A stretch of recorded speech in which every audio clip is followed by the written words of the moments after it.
This story is titled, I Told My Fiancé I Was Cut Out of the Family Business, but it was a plan to expose her gold digger mask. Hi, everyone. Before we dive in, a quick favor. If you enjoy content like this, please hit the subscribe button. It's free, supports the channel, and makes sure you never miss out on amazing videos. All right, let's get started. Hi, Reddit. I never thought I'd be the guy posting here, but after everything that's gone down, I feel like this story needs to be shared.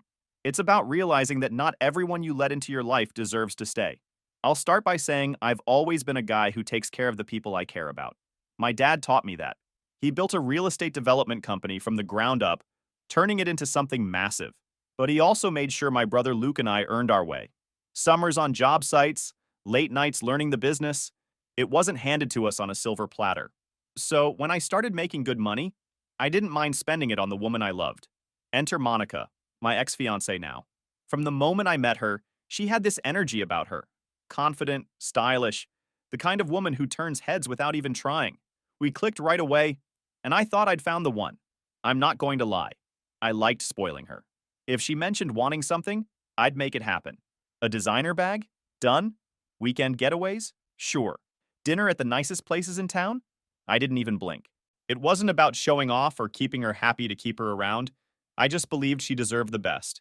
At the time, I thought that's what love was. Giving. And to her credit, Monica played the part of the perfect fiancé. She'd light up whenever I surprised her with something, call me her provider, and tell her friends how lucky she was. And yeah, I ate it up.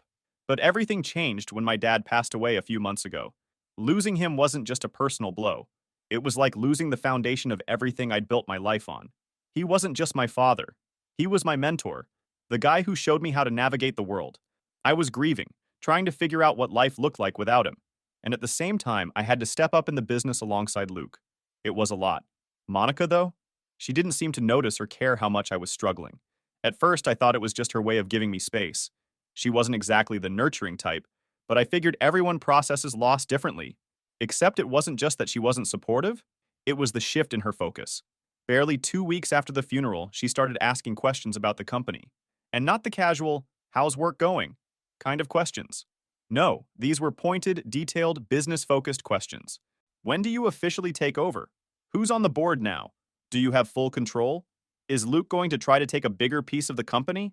At first, I answered because I didn't think much of it. But the more she asked, the more it felt wrong. She didn't ask how I was holding up or if I needed anything. She didn't even mention my dad unless it was in the context of the business. All she seemed to care about was what came next. And not for us, but for her. The questions weren't just weird. They were relentless.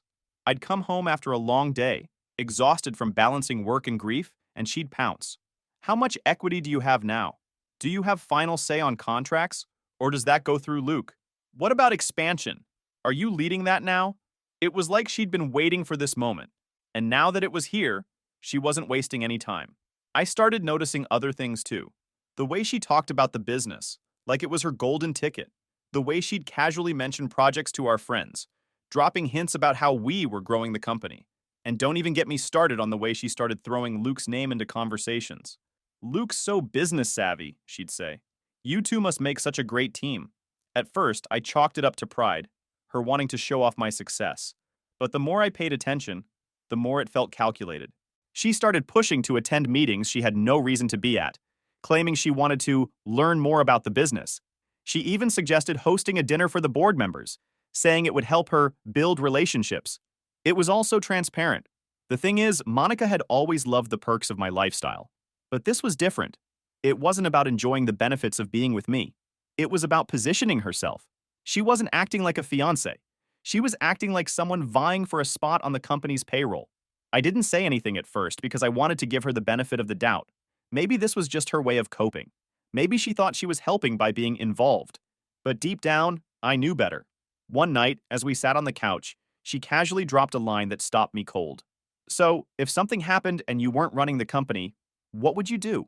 The question hit me like a brick. Not because it was offensive, on the surface it wasn't, but because it revealed how she saw me.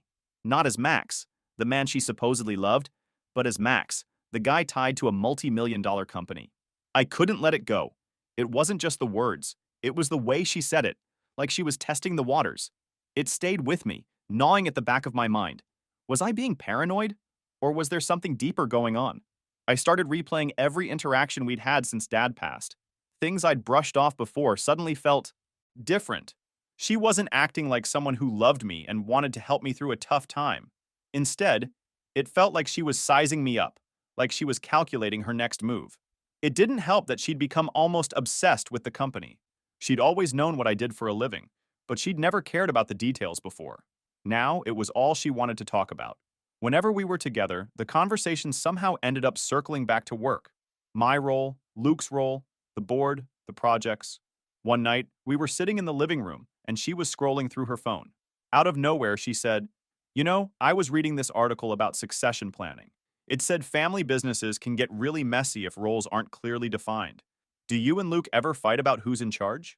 I glanced at her, trying to read her expression, but she didn't even look up from her phone.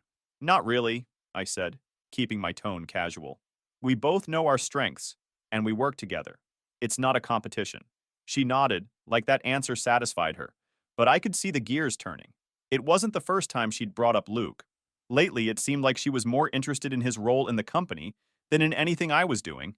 At first, I thought she was just being polite. Luke and I had always been close, so it made sense that she'd want to get along with him. But now, it felt like something else entirely. The turning point came a few days later. I was in my home office trying to catch up on some paperwork when Monica came in holding 2 cups of coffee. She handed me one with a smile and perched herself on the edge of the desk. "You've been working so hard lately," she said, her tone sweet but oddly deliberate. "Do you ever feel like you're carrying all the weight on your shoulders?" I shrugged. "It comes with the territory." She leaned in a little closer. "But doesn't it bother you that Luke gets to share the load without dealing with the same pressure? I mean, you're the face of the company now. He's just assisting, right?" That hit a nerve. Not because she was right. Luke and I had always been equals in the business, but because it felt like she was trying to plant a seed of doubt. "Luke's not just assisting," I said, a little sharper than I intended. "We're a team. Always have been." She pulled back, looking surprised, but she didn't drop it.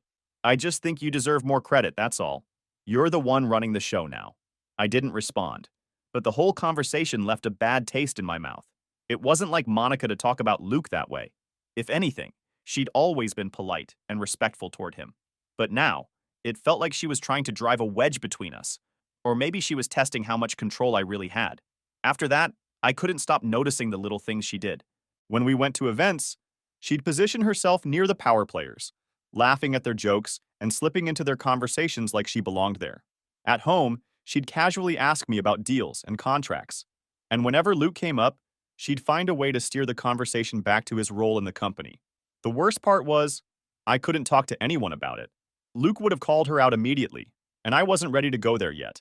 My friends didn't know her well enough to see the change, and I wasn't about to burden my mom while she was still grieving. So I kept it to myself, turning the pieces over in my head and trying to make sense of it all. Was I imagining things? Or was Monica showing me who she really was? One night, I decided to test her. Nothing big, just a casual comment to see how she'd react. We were having dinner, and I mentioned that a new project was running over budget. "It's going to be a headache," I said, spearing a piece of steak with my fork. "The board's not happy, and Luke's been up to his ears in it." Her eyes lit up, and she leaned forward. "Oh? What's the project?" "It's just a residential development," I said, keeping my tone light. "But it's tied to a lot of other deals, so the pressure's on." She nodded, clearly trying to act nonchalant. "Sounds stressful. Are you the one who has to handle all that?" "Not really," I said. "Luke's taking the lead on this one. He's better at the big picture stuff." Her face didn't change, but I could see the disappointment in her eyes. She didn't press the issue, but the fact that she'd latched onto the project so quickly confirmed what I'd already suspected. She wasn't interested in me. She was interested in what I could give her. That night, I lay awake in bed, staring at the ceiling and trying to figure out my next move. I didn't have concrete proof yet, but my gut was screaming that something wasn't right. The hardest part was reconciling the Monica I'd fallen for with the person she was becoming. When we first met, she'd been so warm, so genuine, or at least I'd thought she was. Now, it felt like everything she did was calculated, like she was playing a game I didn't even know I'd entered, but I wasn't about to let her win. If Monica thought she could manipulate me into giving her what she wanted, she was in for a rude awakening. I'd spent my whole life watching my dad navigate tough situations, and if there was one thing he taught me, it was how to spot a snake in the grass. I decided then and there that I wasn't going to sit back and let her control the narrative. If she was playing a game, I was going to play it better. By the time I decided to test Monica, I wasn't questioning if her intentions were bad. I was questioning how far she'd go. Every little thing she did seemed like another piece of the puzzle falling into place, and I knew I needed to act before it was too late. The more I thought about it, the clearer it became. Monica wasn't in this relationship for me. She was here for the lifestyle, the money, the access. And now, with my dad gone, she saw an opportunity to cement her position in the family business. Or at least that's what it looked like. But I wasn't about to sit back and let her play me. If she was here for the wrong reasons, I needed to know for sure.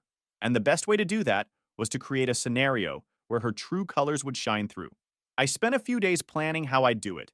It had to be believable, but also hit her where it mattered most, her vision of our future together. If she thought my role in the business wasn't as secure as she'd assumed, I wanted to see how she'd react. Would she stick around, or would she start looking for the next opportunity? One evening, after dinner, I decided to drop the first hint. We were sitting on the couch, and I casually said, "I've been thinking a lot about how things are going to change now that Dad's gone. There's been a lot of talk about restructuring." Monica looked up from her phone.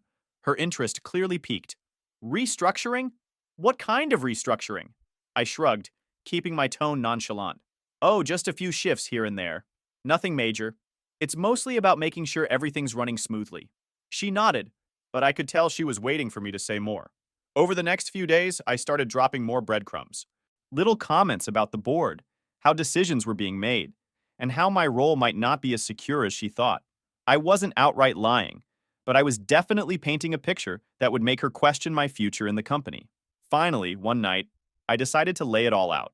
"Monica," I said, sitting her down in the living room, "there's something I need to tell you." She tilted her head, looking concerned. "What is it?" I sighed, trying to look conflicted. "So, I've been going over Dad's will with the family lawyer, and there's something I found out that I wasn't expecting. It turns out I'm not his biological son." Her eyes widened. "What? That doesn't make any sense." "I know," I said, shaking my head. "Apparently, Dad adopted me when I was a baby, but I guess he never wanted it to be a big deal. The thing is, because of that, the majority of the inheritance is going to Luke. He's taking over as CEO, and I'm only getting a small portion." Monica sat there for a moment, processing what I'd just said. I could practically see the wheels turning in her head. "Wait," she said slowly. "So, you're not going to be in charge?"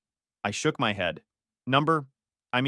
I'll still have a role in the company, but it's more like a consultant. Luke's the one running the show now." Her face tightened, but she quickly masked it with a weak smile. "Well, as long as you're okay with it, right? That's what matters." "Yeah," I said, leaning back. "It's not ideal, but it is what it is. At least I don't have to deal with all the stress of running the company." She nodded, but I could tell she wasn't buying it. Her mind was already racing, trying to figure out what this meant for her. After planting the idea that my role in the company wasn't as secure as Monica thought, I sat back and watched. I didn't have to wait long to see the cracks start forming. It was subtle at first, but the shift in her behavior was impossible to miss once you knew what to look for. She started talking about Luke a lot more. Not just in passing, but in a way that felt calculated. "Luke's really stepping up, huh?" she'd say, almost like she was fishing for something. Or, "It's impressive how he's handling everything. He's got such a strong presence." Hearing her talk about my brother like that made my stomach turn. It wasn't just the words, it was the way she said them, like she was testing how far she could push before I noticed. But I didn't call her out. Not yet. I wanted to see how far she'd go. One day, she brought up Luke in a way that really set me off. We were sitting at the kitchen table, and she was scrolling through her phone as usual. Out of nowhere, she said, "Do you think Luke ever feels overwhelmed? With all the responsibility he has now?" I shrugged, keeping my tone casual. "Probably. It's a big job." She nodded, her expression thoughtful. "I should check in with him, just to see how he's doing. It's important to support each other during transitions like this." I wanted to laugh at the audacity of it. Monica had never shown much interest in Luke before, and now she was suddenly concerned about his well-being? It was obvious what she was doing, but I played along. "That's nice of you," I said, keeping my voice steady. "I'm sure he'd appreciate it." The next few days confirmed everything I'd been suspecting.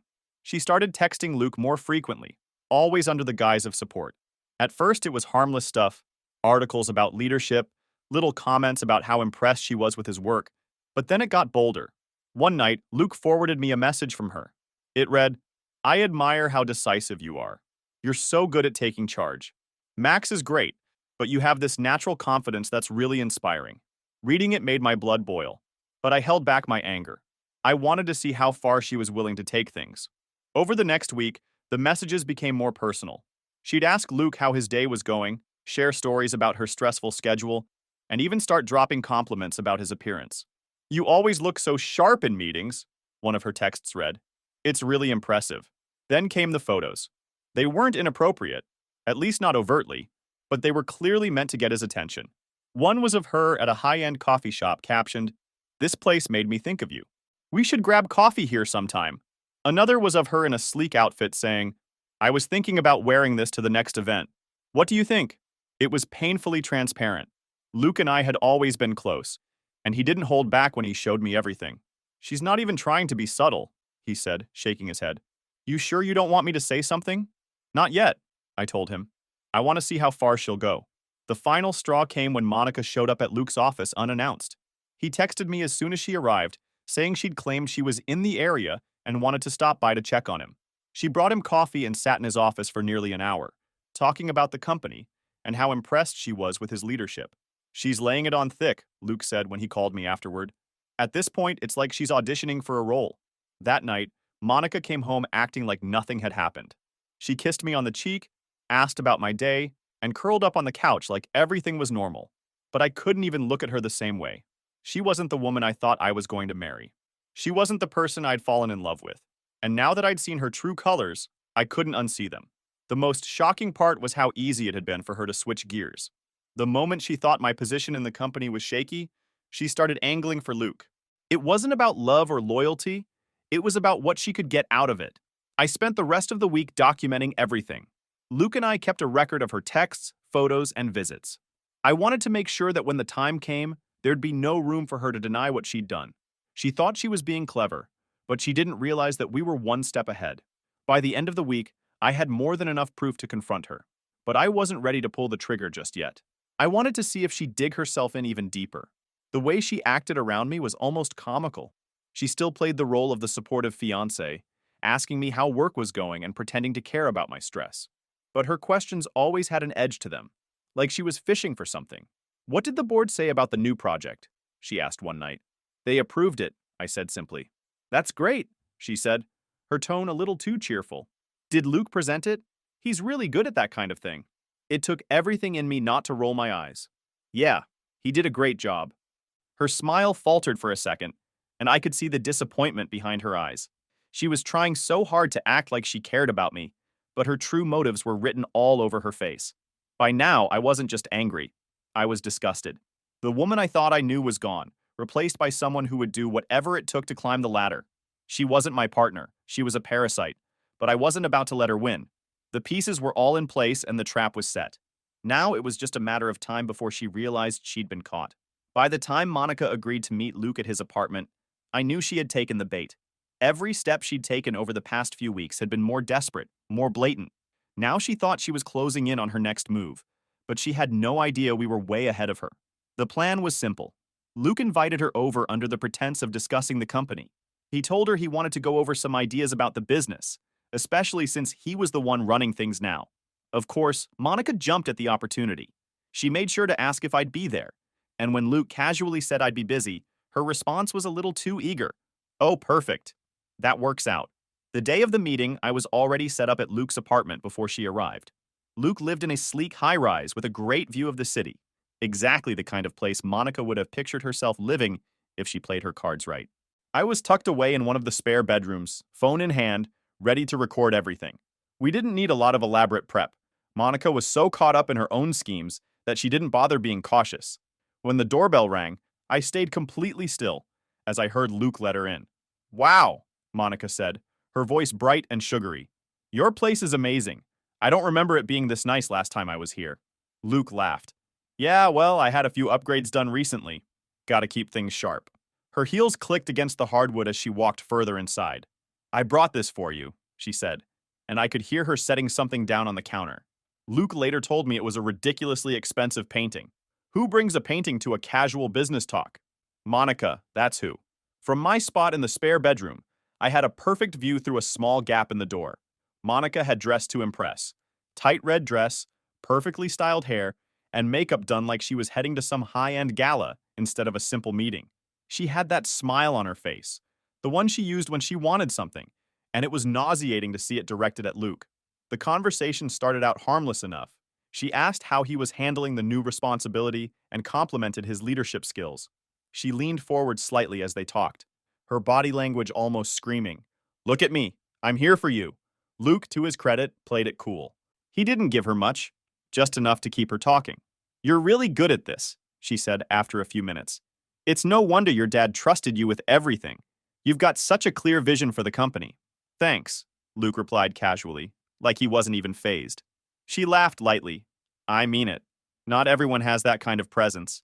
Max is great, of course, but you have this natural confidence that's just so impressive." Hearing her say that made my stomach churn. She didn't even hesitate to throw me under the bus. She kept finding ways to steer the conversation toward herself. "You know," she said, tilting her head, "I've always been interested in the business side of things. I think it's fascinating how much potential there is for growth. I'd love to help in any way I can." Luke nodded, playing along. "What kind of role do you see yourself in?" Monica smiled, her tone becoming more flirtatious. "Oh, I don't know. Something supportive. I'm good at organizing and motivating people. I think I could bring a lot to the table." She reached out and lightly touched his arm, laughing at something he said. It was so calculated, so blatant, and I felt a surge of anger as I recorded the whole thing. She didn't even look like she was trying to hide her intentions. After about 20 minutes of small talk and thinly veiled compliments, Monica made her move. "You know," she said, her voice dropping slightly, "I've been thinking a lot about the future. You and I could make an amazing team. With your leadership and my support, there's no limit to what we could accomplish." She slid a little closer to him on the couch, her knee nearly brushing his. "Imagine it. The two of us working side by side. The company would thrive." Luke leaned back slightly, keeping a polite distance. "What about Max?" he asked, his tone neutral. Her response made me grip my phone tighter. "Max is sweet, but let's be real. He doesn't have the drive you do. He's comfortable where he is. But you're different. You're ambitious. You have a vision."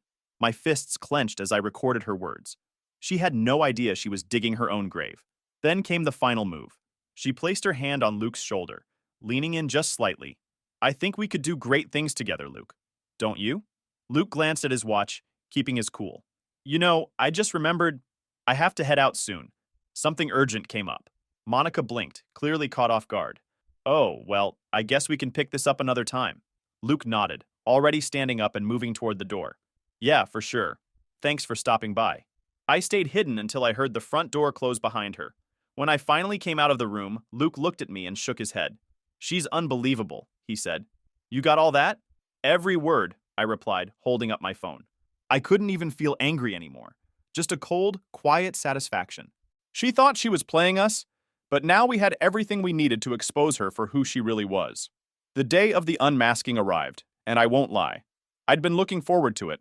Not in a vindictive way. Okay, maybe a little. But because I wanted to finally close the chapter on Monica's lies and deceit.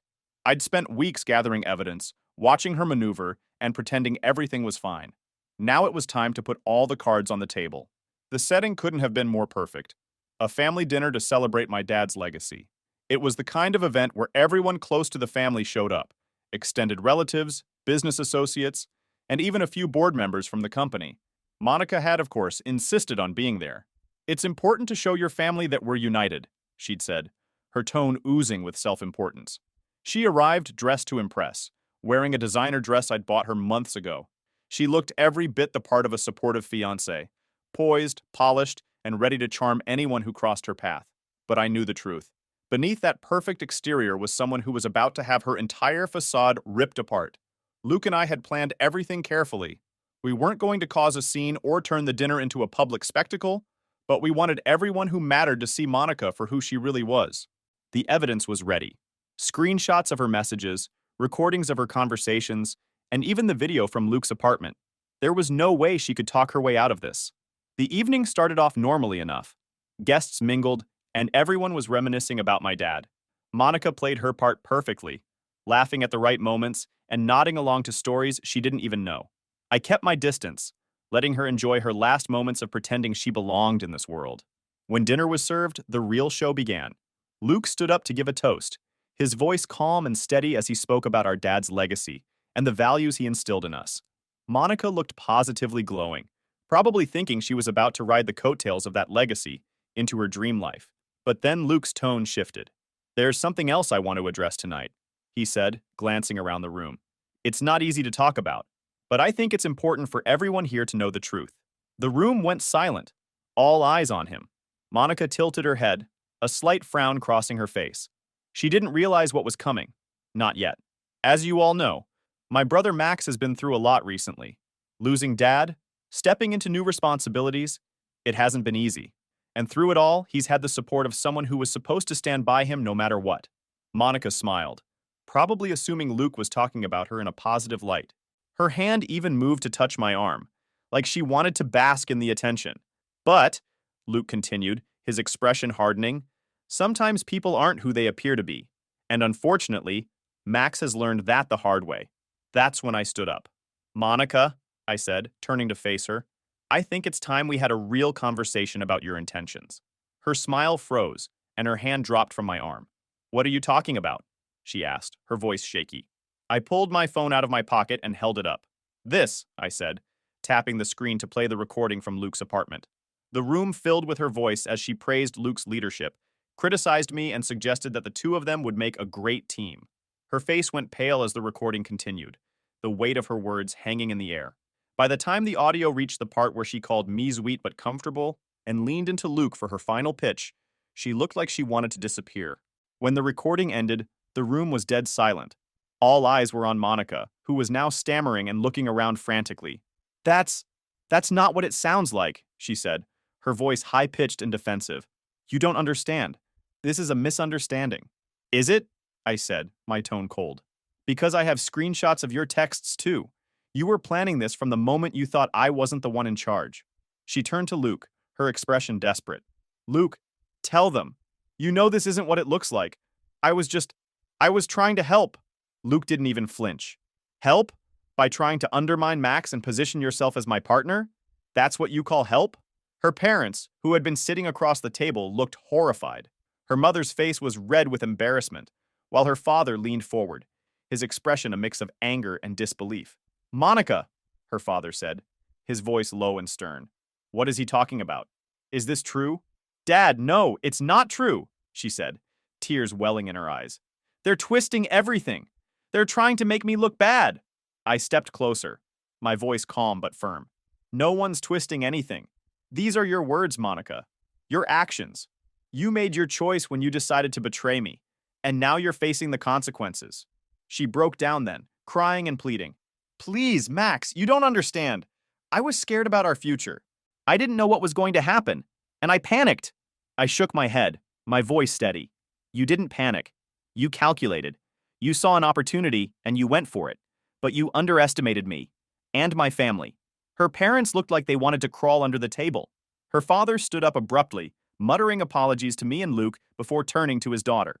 "We'll talk about this later," he said sharply. "Get your things. We're leaving." Monica turned to me one last time, her face streaked with tears. "Max, please, I love you. We can fix this." But I didn't falter. "No, Monica, we can't. You've shown me exactly who you are, and I can't unsee it. This is over." As her father dragged her out of the room, the tension in the air finally broke. The rest of the guests looked awkward, unsure of what to say or do.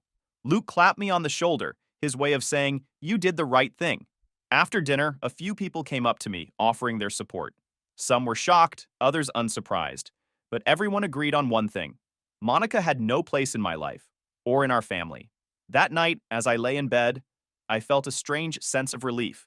The weight of her lies and manipulation was gone, and I could finally focus on what mattered, rebuilding my life without her in it. The next day, I started getting texts from her. At first, they were the usual desperate attempts to apologize. "Max, I'm so sorry. Please, let me explain." Then came the excuses. "You misunderstood everything. I only wanted what was best for us." When I didn't respond, she escalated.